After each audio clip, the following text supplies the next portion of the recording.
Are you aware that the ongoing conflict between Israel and Hamas has already caused the death of 700 Israelis and over 1,500 wounded?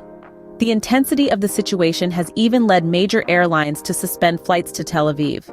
This is the shocking reality of war. A reality that has reverberated around the globe, impacting not only those directly involved but also those who travel for business, pleasure, or to see loved ones. The conflict has upended lives, shuttered airports, and filled hospital beds. Each number we mention here is a life, a story, a family forever changed. It's a stark reminder of the human cost of war and the ripple effects it has on the world. But it's not just about the numbers. It's about the personal stories, like that of a Palestinian doctor seeking justice for his daughters, or the Israeli families living under the constant threat of rocket attacks. These are the stories that make up the shocking reality of war.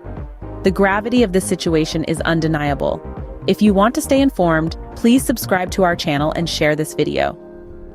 To fully grasp the current situation, one must understand the recent events that have unfolded. Let's take a step back to the beginning of this recent escalation in the Israel and Hamas conflict.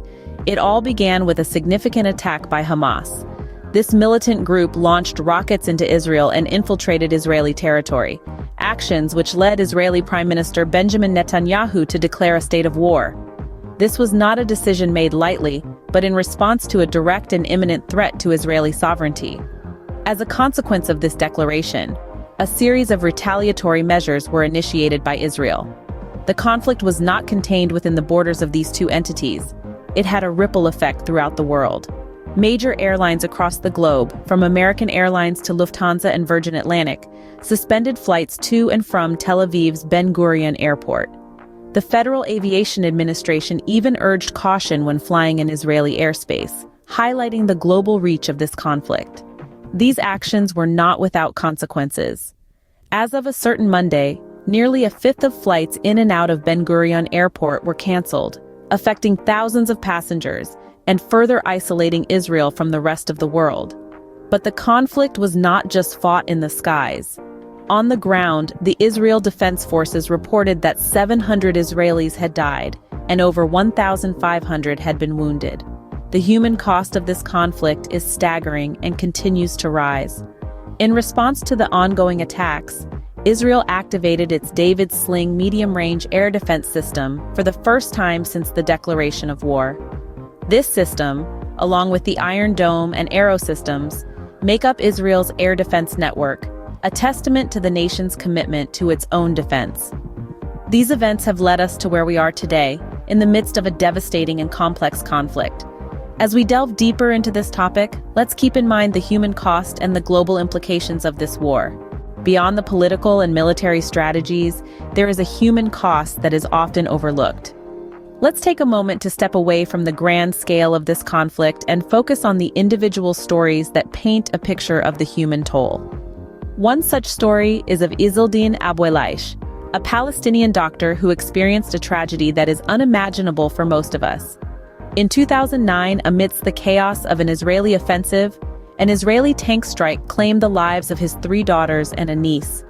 This event was not just a news headline, it was a heart-wrenching reality for Abuelaish, a reality that changed his life forever. Despite the pain and the anguish, he sought not revenge, but justice. He appealed to Israel's Supreme Court, seeking compensation and an apology from Israel. His aim? To expand the Daughters for Life Foundation he established in the memory of his lost loved ones.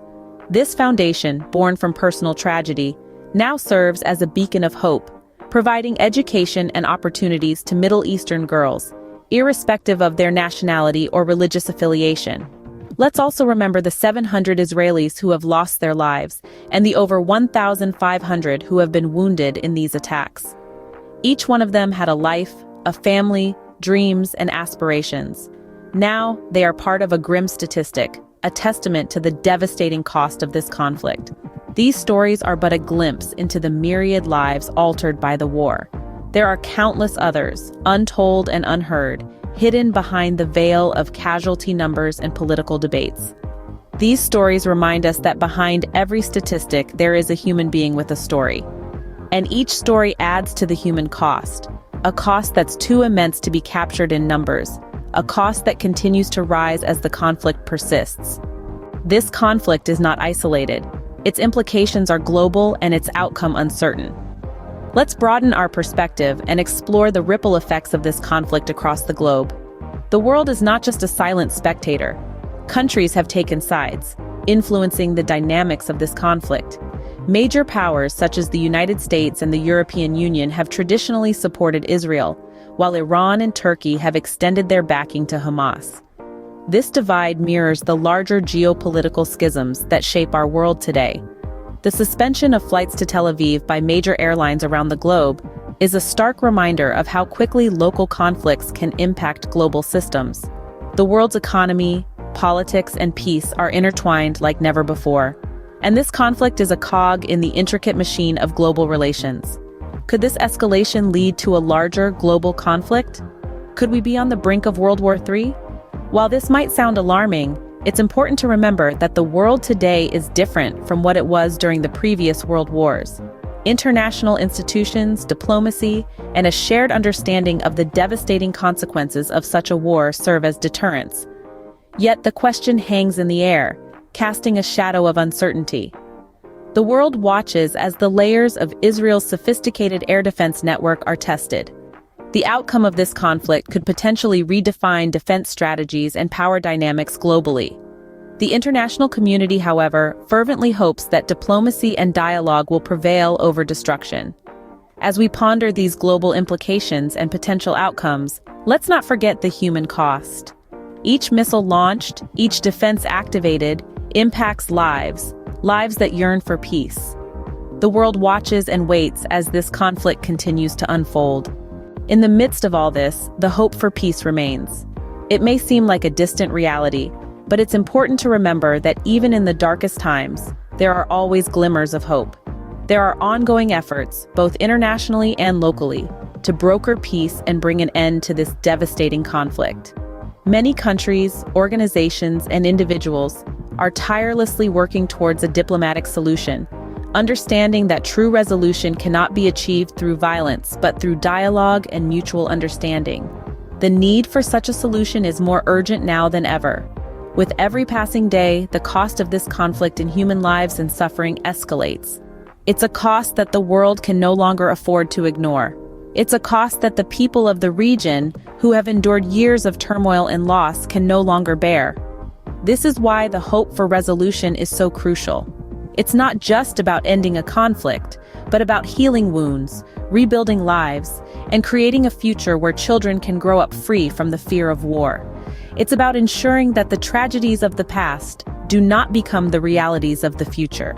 As we continue to monitor this situation, we remain hopeful for a resolution that brings peace and stability to the region.